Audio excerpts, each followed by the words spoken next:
大家好，我是田园，今天给大家分享一个提子牛奶小餐包的做法。首先我们准备160克的高筋面粉，然后再加入40克的低筋面粉，接着我们先加入2克盐，再加入3克酵母粉，然后再加入20克白糖，接着我们用筷子先把它们充分搅拌均匀，搅匀后再少量多次的加入大约130克的牛奶，然后用筷子先把它们搅拌成这种面絮状，再下手把它们揉成像这种偏软一些的光滑面团。接着我们先加入15克室温软化的黄油，然后再把它移到面板上，像搓衣服一样继续给它揉搓10分钟左右。揉好后，我们先把它擀成厚度约5毫米的长方形饼皮。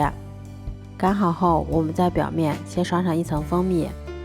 然后我们再撒上一些提前清洗干净的葡萄干，接着我们再像这样先把它从两边往中间折叠一下，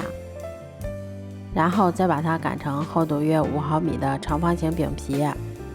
最后我们再用刀把它切成自己喜欢的形状。